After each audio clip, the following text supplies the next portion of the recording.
monsieur, bonsoir. À la une de cette édition, le sommet européen consacré à la défense et à l'Ukraine, au programme défaite et endettement. Une page judiciaire ensuite avec les prisons hautement sécurisées annoncées par Gérald Darmanin.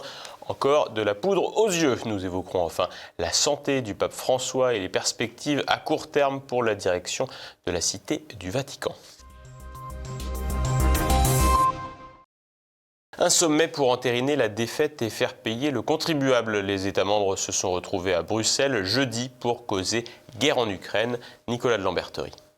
Après l'intervention télévisée apocalyptique d'Emmanuel Macron mercredi soir sur la menace existentielle russe, les dirigeants européens étaient réunis jeudi à Bruxelles pour valider un projet d'Ursula von der Leyen de défense dite européenne chiffré à 800 milliards d'euros. Alors que le conflit ukrainien à grande échelle dure depuis plus de 3 ans, les présidents américains et russes semblent désireux de trouver une issue au conflit. La motivation pour Donald Trump est d'arrêter une guerre lancée par proxy qui s'est avérée coûteuse et qui surtout a été perçue comme une défaite de l'Occident, pour reprendre les termes d'Emmanuel Todd. Pour le président Poutine, il s'agit de mettre un terme à un conflit qui s'est avéré beaucoup plus difficile que cela n'avait été imaginé et dont le bilan global reste mitigé, en dépit de la satisfaction d'avoir tenu le choc militaire et économique d'un affrontement avec l'Occident.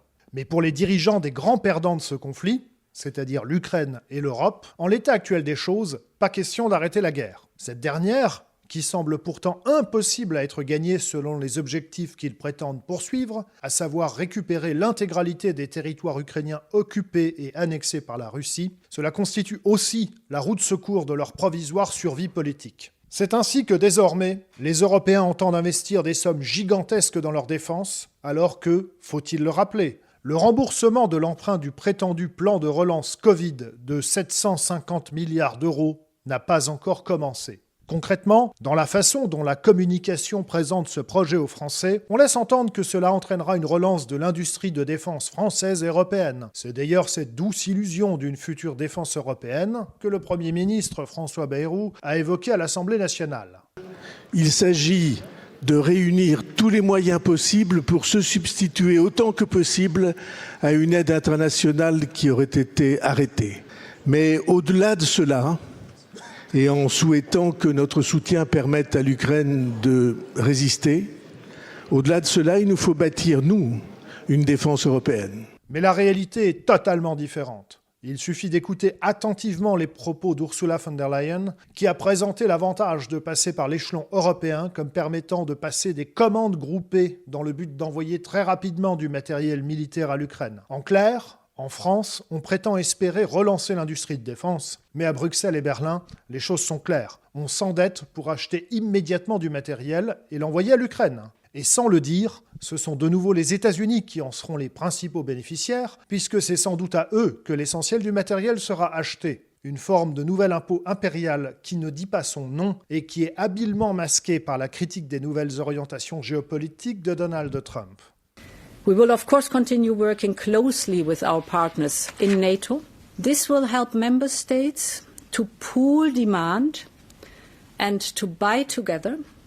And of course, with this equipment, member states can massively step up their support to Ukraine. So immediate military equipment for Ukraine. Selon l'économiste Philippe Murer, toute cette agitation n'a que pour but d'une part de détourner l'attention des Européens et d'autre part de préparer les esprits à une captation de leur épargne. Celui qui contrôle la peur des gens devient le maître de leurs âmes, disait Machiavel. Et pour cela, tous les mensonges sont de mise. Les Russes attaquent nos hôpitaux par des cyberattaques. Les 140 millions de Russes veulent envahir une zone de 500 millions d'habitants. Les Russes sont devenus nos ennemis héréditaires. Ayez peur, cachez-vous, les Russes arrivent et nous allons vous protéger. L'Union européenne est votre rempart. Si elle est ridicule, cette stratégie du bouc émissaire est la seule que peuvent utiliser des dirigeants européens qui ont transformé leur pays en désastre. Énergie chère et baisse du niveau de vie, au point que les Français ont du mal à se chauffer, à se déplacer, à manger correctement et à se soigner. Faillite d'entreprises au plus haut, agriculture par terre, économie en déliquescence avancée. Les dirigeants espèrent juste que la peur de la guerre permettra d'effrayer leur population pour qu'elle obéisse placidement et cesse de réfléchir. Et que paniqués par la guerre, les Européens acceptent de se faire mobiliser leur épargne dans leur nouveau projet de défense. Un projet de défense qui finira immanquablement par l'achat d'armes américaines. Les Allemands ne voulons surtout pas relancer l'industrie française de l'armement, qui est la plus complète d'Europe. mais pour des dirigeants ne cherchant que des solutions de communication de court terme. Tout ceci n'est qu'un détail, qu'ils comptent nous faire oublier en agitant demain de nouvelles crises existentielles. Si ce projet de prétendue mobilisation de l'épargne est mis en œuvre, nul doute que progressivement, les produits d'épargne classiques se verront restreints et qu'il faudra de façon plus ou moins contrainte investir son épargne dans les produits dits de défense. D'autant que depuis l'annonce du plan von der Leyen, les EAT sur 10 ans en France, c'est-à-dire le coût de l'emprunt d'État, ont connu une augmentation significative, preuve du manque de confiance des marchés. Mais le cauchemar ne s'arrêtera peut-être pas là. D'ores et déjà, d'autres pistes sont évoquées, comme la taxation du patrimoine, tandis que le président du MEDEF évoque, presque pour le prendre comme exemple, la remontée de l'âge du départ à la retraite à 70 ans au Danemark, comme exemple de mobilisation pour la défense. Dépouiller les Européens pour poursuivre un projet euro-davosien dont semblent désormais se détourner les États-Unis, voilà peut-être ce qui se cache derrière toute l'agitation sur la prétendue menace russe. Des prisons sous haute surveillance, Gérald Darmanin prétend ainsi s'attaquer au narcotrafic, mais ce pourrait bien être l'arbre qui cache la forêt. Renaud de Bourleuf. J'ai décidé de taper fort parce qu'il faut que nous montrions que la fermeté de l'État, c'est plus jamais une affaire Amra.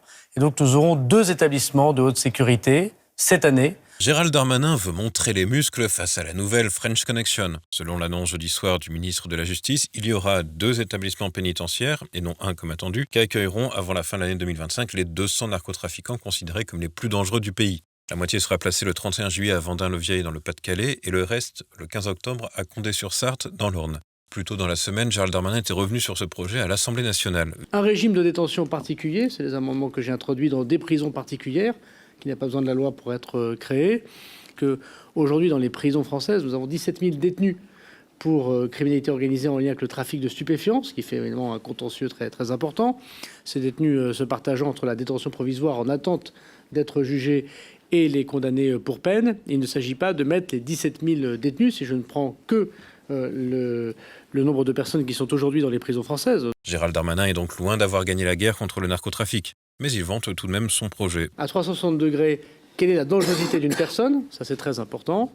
Et nous ne sommes pas capables aujourd'hui de les mettre dans un régime de détention, ces personnes particulièrement dangereuses, qui leur permettent de ne pas menacer, de ne pas corrompre, de ne pas continuer à diriger leur point de deal, de ne pas commander des assassinats et de ne pas surtout pouvoir s'évader dans des conditions aussi meurtrières que l'aurait fait M.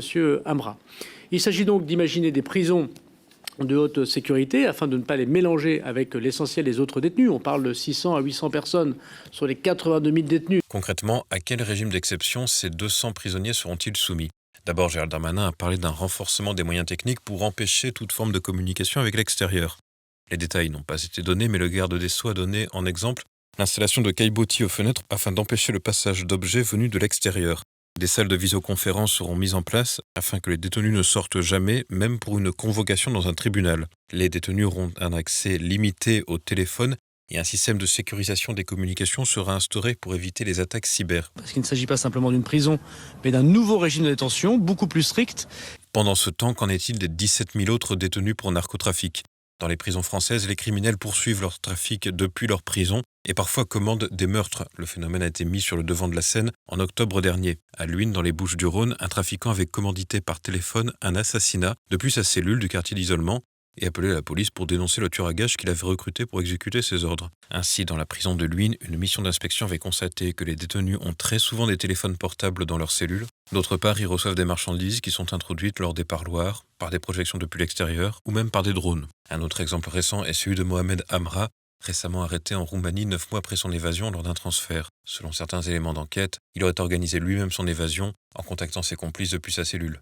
Parfois, les prisonniers ont même de quoi se distraire. En 2019, le garde des Sceaux, Nicole Belloubet, a lancé le programme Numérique en détention, un dispositif d'abord expérimenté dans les prisons de Dijon et de Melun, puis généralisé à l'ensemble des prisons depuis juin 2023. L'idée avancée était de permettre de traiter de façon dématérialisée les demandes des détenus, sans perdre leurs requêtes et en dérangeant moins souvent les gardiens. Avec les tablettes numériques Samsung, ils peuvent aussi se distraire avec des jeux internet ou des clips de rap. Certains vont même jusqu'à évoquer leur vie en prison sur TikTok. C'est trop aimable de leur part, ainsi les contribuables peuvent savoir à quoi servent leurs 125 millions d'euros d'impôts utilisés pour l'installation de ce matériel électronique. Une organisation du système pénitentiaire qui laisse perplexe, a fortiori lorsque les images de l'extradition de Mohamed Amra ont montré un criminel, qui devrait probablement être condamné pour tentative de meurtre, arriver tout souriant à l'aéroport d'Orly, comme si les prisons françaises ne l'effrayaient pas. Le souverain pontife se dirigerait vers une hospitalisation longue. La journaliste spécialiste du Vatican, Marie d'Armagnac, revient pour nous sur l'état de santé du pape et les perspectives pour le gouvernement du Saint-Siège à court terme. C'est un véritable grand carême pour le pape François, hospitalisé le 14 février, 2 jours avant le dimanche de la Septuagésime. Le souverain pontife a déjà passé 22 jours à l'hôpital. Son état de santé est mauvais, mais ses jours ne seraient pas en danger, comme nous l'explique la journaliste spécialiste du Vatican, Marie d'Armagnac. Il est atteint d'une pneumonie bilatérale, donc en fait il y a une surinfection, en sachant qu'effectivement il a des problèmes respiratoires chroniques. Donc on est tenu au courant en fait par ce qu'on appelle le bollettino, c'est-à-dire le bulletin du Saint-Siège tous les jours, qui est doublé par le bulletin de santé de l'hôpital Gemelli où il se trouve. Il semblerait, mais vraiment à prendre avec des pincettes, que l'infection est en train de ralentir et que les traitements, notamment antibiotiques, commencent à faire leurs effets. Après, le pape a eu plusieurs crises respiratoires un peu aiguës. Donc pour l'instant, il n'est pas du tout sorti d'affaire.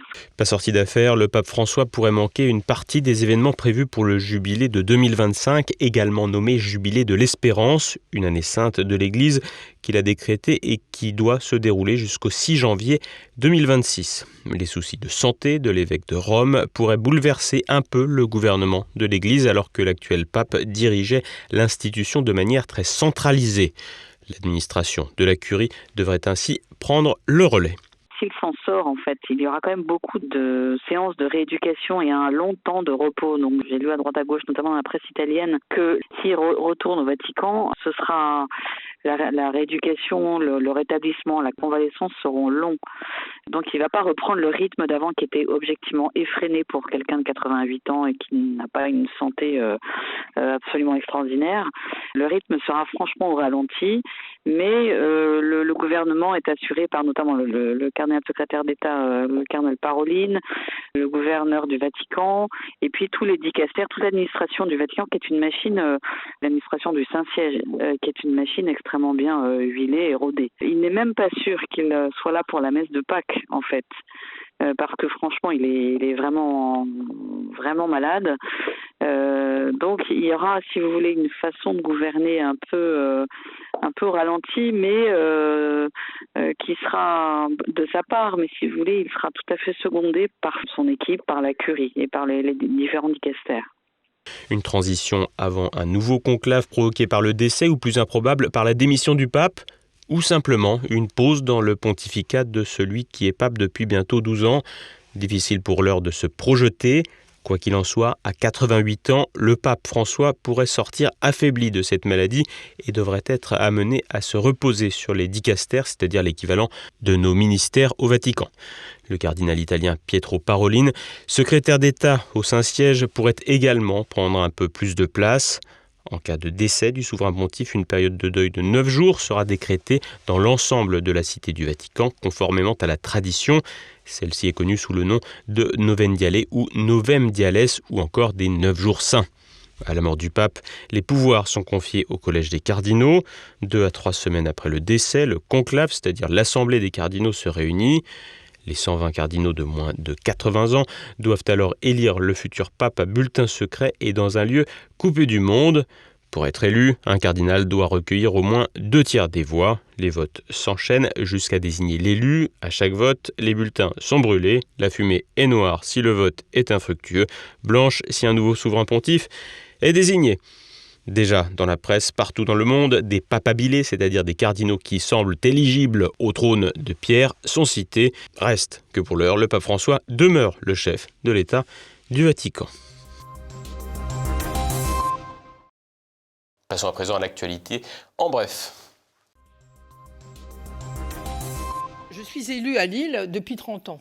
Je suis maire depuis 24 ans, ça ne vous a pas échappé, notamment certains qui...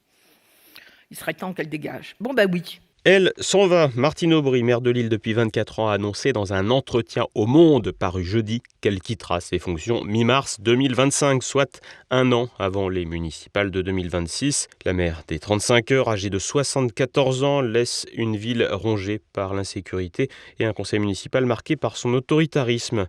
Elle a déjà adoubé son adjoint, Arnaud Deslandes, pour lui succéder alors que les Insoumis sont en embuscade, ainsi que les écologistes. L'ancienne ministre socialiste dit désormais vouloir avoir un rôle de conseillère auprès du PS et dit également vouloir se consacrer au voyage. Des transhumances que l'on imagine évidemment très écologiques. Street Press ne veut pas vivre avec des migrants. Le journal en ligne d'extrême gauche a dû quitter ses bureaux situés à la Gaîté Lyrique à Paris, occupé depuis plus de 2 mois par 340 clandestins. Ce squat, qui a forcé la fermeture de l'établissement culturel, met en difficulté le journal pourtant connu pour son soutien aux exilés. Spécialisé dans le harcèlement et la dénonciation des militants nationalistes ou des personnalités conservatrices, Street Press est financé notamment par George Soros. Le média fait par ailleurs l'objet de critiques à gauche, car étant peu disserte sur le conflit israélo-palestinien. Les bénéfices d'Air France-KLM perdent de l'altitude en dépit d'une activité en hausse. En 2024, Air France-KLM a vu son bénéfice net chuter à 317 millions d'euros contre 934 millions l'année précédente, malgré un chiffre d'affaires en hausse de près de 5% à 31,5 milliards d'euros. Évitement de Paris pendant les Jeux Olympiques, avions indisponibles et dollars forts ont pesé lourd dans la balance. Les coûts ont grimpé de 3,2% notamment chez KLM, tandis que Transavia a dégagé un léger bénéfice de 3 millions. Avec 98 millions de passagers, plus 4,7%, le groupe reste sous ses niveaux pré-Covid. Pour 2025, il anticipe une hausse des capacités de 4 à 5%, mais aussi des vents contraires, dont la taxation des billets en France. La dette nette du groupe a, elle, atteint 7,3 milliards d'euros. Les ripoux, ça ne marche pas à tous les coups. Selon des informations dévoilées jeudi par la police roumaine, le criminel de nationalité française, Mohamed Amra, aurait tenté de soudoyer des policiers lors de son arrestation à Bucarest le 22 février, promettant à 2 agents 1 million d'euros en crypto-monnaie en échange d'une évasion. Devant leur silence, il aurait doublé la mise, parlant ainsi de 2 millions d'euros. Le parquet roumain a envisagé d'ouvrir un dossier pénal pour corruption à l'encontre de Mohamed Amra, mais s'est ravisé pour que l'extradition rapide vers la France soit effectuée. À l'heure actuelle, le narcotrafiquant se trouve dans le centre pénitentiaire d'Alençon-Condé-sur-Sarthe, dans l'Orne. Jeudi, une autre extradition a eu lieu de l'Espagne vers la France. Un individu de 32 ans soupçonné d'être à la tête du commando qui a permis l'évasion en mai 2024 de Mohamed Amra, provoquant 2 morts. À son arrivée à Paris, l'individu a été mis en examen pour meurtre en bande organisée, association de malfaiteurs et port illégal d'armes. Il a été incarcéré. L'actualité internationale en bref. Alger continue de provoquer Paris. Jeudi, 2 clandestins algériens ont été renvoyés dans leur pays avant d'être refusés et renvoyés en France. L'un d'eux, âgé de 42 ans, venait tout juste de sortir de prison après une peine pour trafic de stupéfiants. Il serait rentré illégalement en France par l'Espagne avant de faire une demande d'asile auprès de l'OFPRA qui lui a été refusée en novembre 2016. L'autre, âgé de 31 ans, est connu de la police pour trouble à l'ordre public, vol aggravé en réunion et recel de vol. Il est titulaire d'une OQTF avec interdiction de retour. Pendant ce temps, le ministre de l'Intérieur Bruno Retailleau prépare une liste de plusieurs centaines d'Algériens considérés comme dangereux à expulser. Une agitation qui ne devrait pas mener bien loin si Alger s'obstine. En Syrie, la transition toujours incertaine. Jeudi, environ 70 personnes ont trouvé la mort dans des affrontements entre les hommes du nouveau régime et les loyalistes restés fidèles à l'ancien président Bachar al-Assad. Les combats durent depuis plusieurs jours, principalement dans la région de Latakia, au nord-ouest du pays. C'est le bastion de la minorité alaouite dont la famille Assad est issue. Les combattants loyalistes profitent du maquis montagneux pour se cacher et organiser leurs actions contre le nouveau régime de l'islamiste Ahmed al-Shara. Les forces du nouveau régime auraient commis ce vendredi matin un crime contre des civils. Dans le village d'Al-Muqtariya, près de Latakia, 15 hommes alaouites non armés auraient été amenés dans le centre du village et fusillés. Par ailleurs, des frappes d'hélicoptères auraient visé des maisons de civils. Yoon Suk-yeol va-t-il sortir de prison ? Vendredi à Séoul, un tribunal a annulé le mandat d'arrêt émis à l'encontre du président sud-coréen. Rappelons que Yoon Suk-yeol avait provoqué une crise politique en décembre en tentant d'imposer la loi martiale, conduisant à son arrestation. Son procès pour insurrection a démarré le 20 février devant le tribunal du district central de Séoul. Après l'annulation de son mandat d'arrêt, il devrait toutefois sortir de prison prochainement. Yoon Suk-yeol attend aussi la décision de la Cour constitutionnelle qui doit se prononcer sur la validité de sa destitution décrétée en décembre. Le Japon traverse une crise historique de la production de riz. Face à une récolte médiocre fin 2023 et une demande intérieure accrue après le Covid, le gouvernement a puisé 210 000 tonnes dans ses réserves d'urgence pour contrer une flambée des prix, plus 69% en un an. Dans les magasins, les étals se vident et la panique gagne. Certains craignent une pénurie pour le mois de juin. La politique qui limite la production depuis 1970 est pointée du doigt. Avec une population vieillissante et des exploitations familiales en difficulté, le pays semble à court de solutions pour réformer un système au bord de l'asphyxie. Ce soir, un zoom et demain dans le Samedi politique. Élise Blaise reçoit Jacques Sapir pour évoquer le bouleversement géopolitique en cours depuis le retour de Donald Trump. Dimanche, terre de mission et les conversations. C'est la fin de cette édition. Merci de votre fidélité. À lundi.